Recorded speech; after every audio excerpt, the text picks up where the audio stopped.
Bem-vindos ao Historizando! O nosso assunto de hoje é a continuação da nossa série de Sociologia e não só isso, mas a gente vai continuar também a falar de cultura, que foi o assunto do último vídeo dessa série, mas que precisa aí ser mais discutido.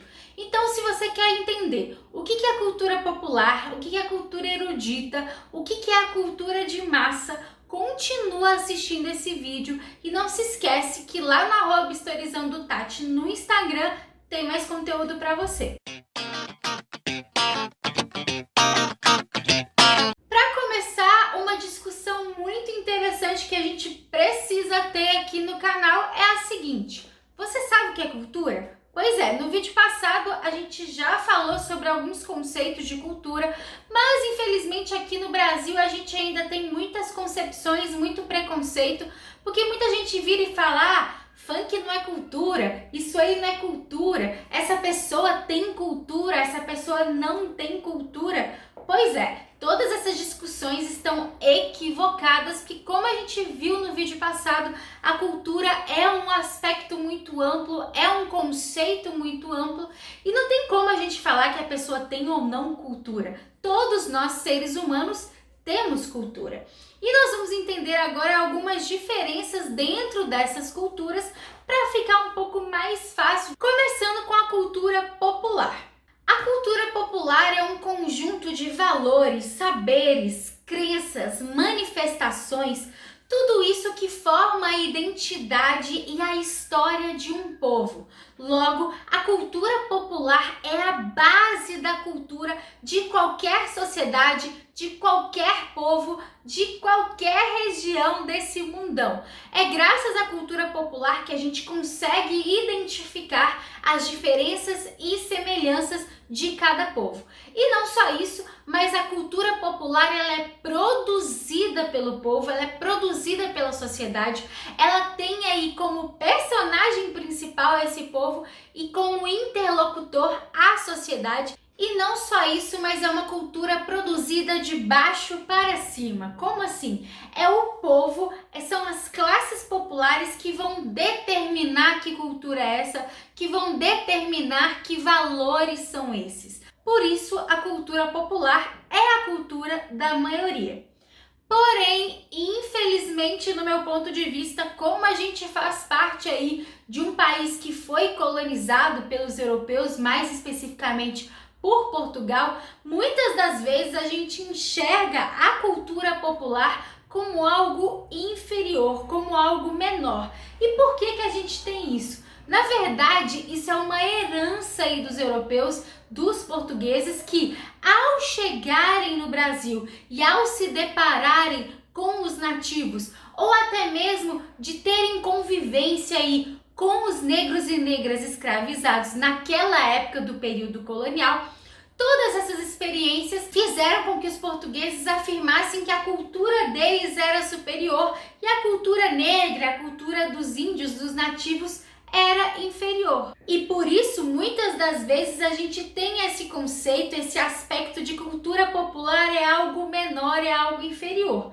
Só que não. É também com a cultura popular que a gente consegue identificar os regionalismos no Brasil. Exatamente isso. Se a gente for parar para pensar em cada região do Brasil, a cultura popular é diferente. E existem vários exemplos. Até mesmo se a gente for pensar nas comidas típicas, como o acarajé na Bahia, ou o pão de queijo aqui em Minas Gerais, ou algumas festas ou danças, como o frevo, por exemplo, ou algumas festas e danças típicas no Rio Grande do Sul, ou as festas juninas, que por mais que sejam celebradas praticamente no país inteiro, cada região vai ter um jeito aí diferente de celebrar a festa junina. Tudo isso envolve então aspectos relevantes da cultura popular. Você tem aí algum exemplo, de acordo com o que eu falei aqui, do que é a cultura popular? Comenta aqui embaixo que eu quero ver se você entendeu esse conceito. Marilena Chaui, uma filósofa brasileira, vai definir então a cultura popular como um aspecto de resistência muitas das vezes, que é graças a essa cultura popular que essas classes populares existem e sobrevivem. Mas ao mesmo tempo existem também questões de conformismo, em que muitas das vezes a cultura de massa, que a gente vai discutir também nesse vídeo, acaba aí ofuscando a cultura popular. E não só isso, mas até mesmo alguns conceitos errôneos que a própria cultura popular pode produzir, como por exemplo a ideologia da incompetência. Como assim? Muitas das vezes a gente acaba aí acreditando que só quem tem estudo, só quem tem aí um conhecimento intelectual é que de fato sabe, é que de fato conhece as coisas. Porém, quando a gente vai analisar a cultura popular, isso sim está errado, isso sim mostra que muitas das vezes a cultura popular conhece até mesmo mais, dependendo do aspecto, dependendo do saber, do que as questões intelectuais. Claro que são saberes diferentes, mas não quer dizer que quem não tem estudo, quem não tem informação, não tem conhecimento nenhum. Também existe a ideologia do empreendedorismo, tudo isso nas palavras de Marilena Chaui.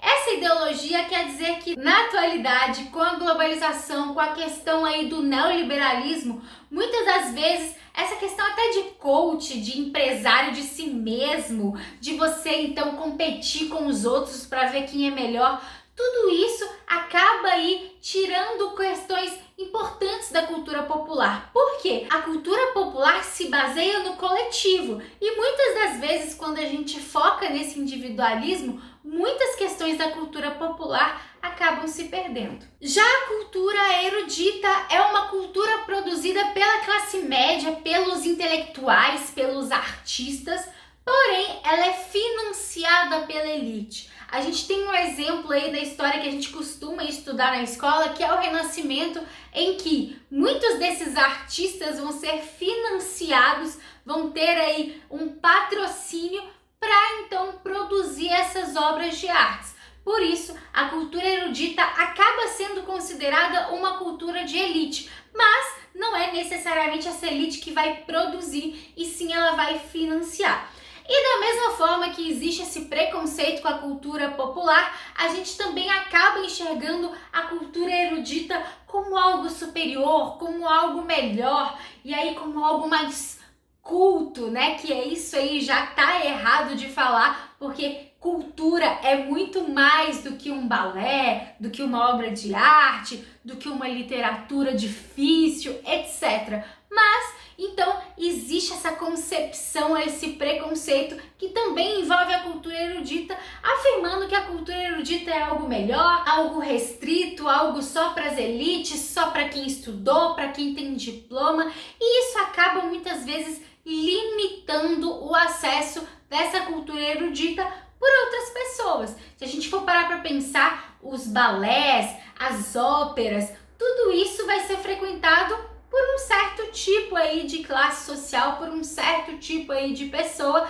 que considera aí essa cultura erudita como algo importante. Não que ela não seja importante, mas é muito perigoso porque muitas das vezes a gente acha que um é inferior ao outro e não é o caso. Apenas existem essas diferenças em que a cultura popular tem essa produção e tem esse fator de identidade muito importante, e essa cultura erudita tem aí esse incentivo e esse patrocínio da elite. Até mesmo quando você frequenta espaços físicos em que essa cultura erudita vai ser então valorizada, você já percebe essa limitação e essa exclusão. Pelo próprio tipo de roupa, pelos próprios aspectos que acontecem aí nesses espaços, balés, teatros, etc., que acabam até mesmo excluindo uma maioria.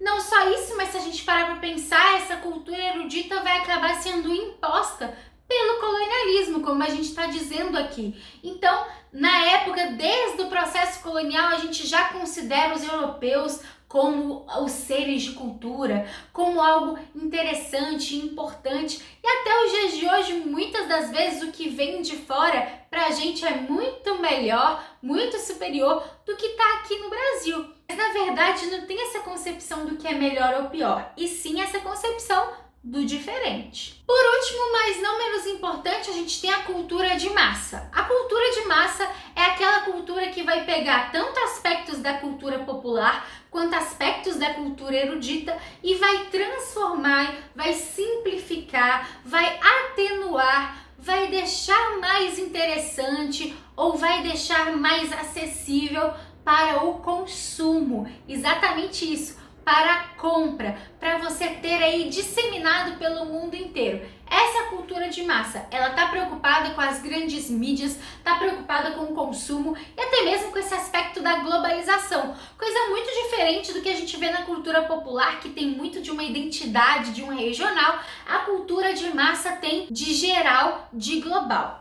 E com isso, a cultura tanto erudita quanto popular deixa de ser aí uma vivência, uma experiência, uma identidade, uma maneira de viver, uma crença, para ser um conteúdo de entretenimento, de consumo, de diversão. Continuando a falar dos conceitos de Marilena Chaui, que é a filósofa brasileira que a gente está conversando aqui, ela disse, inclusive, que essa cultura de massa, na verdade, é uma anticultura, que é uma morte à cultura, porque pega todos esses aspectos, simplifica e transforma em apenas um produto. E esse conceito de cultura de massa vai ser bastante explorado pela Escola de Frankfurt, falando de indústria cultural. E se você quiser um vídeo específico sobre essa galera da Escola de Frankfurt e falar mais sobre a cultura de massa e outros conceitos que envolvem essa indústria cultural, já comenta aqui embaixo para ter aí um novo vídeo dessa série de sociologia. E aí vamos parar para pensar nos exemplos da cultura de massa. Vamos pegar um da cultura erudita e um da cultura popular para ficar mais fácil de entender. Quando a gente pega, por exemplo, a pintura da Mona Lisa, a gente tem aí essa cultura erudita, essa valorização da arte, o Renascimento, o Leonardo da Vinci, o financiamento desse artista, etc, etc, etc. Certo? Certo. Só que quando a gente vê a Mona Lisa estampada numa camiseta, quando a gente vê a Mona Lisa em outros lugares, em posters e até em memes na internet, o que a Mona Lisa se transformou? Ela se transformou em cultura de massa. Então a Mona Lisa virou em vários aspectos aí uma questão de diversão, uma questão de entretenimento e não aí esse aspecto importante e artístico dentro da cultura erudita. Já a cultura popular, um dos maiores exemplos aqui no Brasil, com certeza, é o sertanejo. Quando eu falei sertanejo, o que você pensou? Você pensou na Marília Mendonça? Você pensou em Maiara e Maraísa, Thiago e Matheus, Gustavo Lima, etc, etc? Confesso que eu não conheço muitos. Comenta aqui embaixo em quem você pensou. Mas, na verdade, o sertanejo da cultura popular é uma música, sim, mas é uma música do sertão, do interior, mais especificamente do centro-oeste, que fala do homem do campo e não de tchê-tchê-tchê, tchê-tchê, entende? Então, o sertanejo chamado de universitário pega esse sertanejo da cultura popular, transforma, simplifica, coloca questões mais atrativas para os jovens, por exemplo, até mesmo o nome universitário, e aí se transforma no que é? Num produto. E a gente consome diariamente esse produto, tenho certeza. Me conta aqui se você gosta de sertanejo universitário e qual sertanejo universitário você curte mais. Com esses três conceitos de cultura erudita, cultura popular, cultura de massa, eu acho que você já não vai mais sair falando por aí que funk não é cultura ou que essa pessoa tem ou não tem cultura. Se é ser humano e se é produzido pelo ser humano, é cultura. Basta saber qual dessas três. Então, eu espero que você tenha gostado. Curte esse vídeo se você gostou e se você quer ver mais vídeos de sociologia aqui no canal. Já comenta aqui embaixo quais os próximos assuntos você tá a fim de ver por aqui. Se inscreve no canal se você ainda não for inscrito ou inscrita. E lá no @historizandotati no Instagram tem mais conteúdo para você. Então me segue por lá também. Muito obrigada pela sua atenção. Um beijo e até a próxima!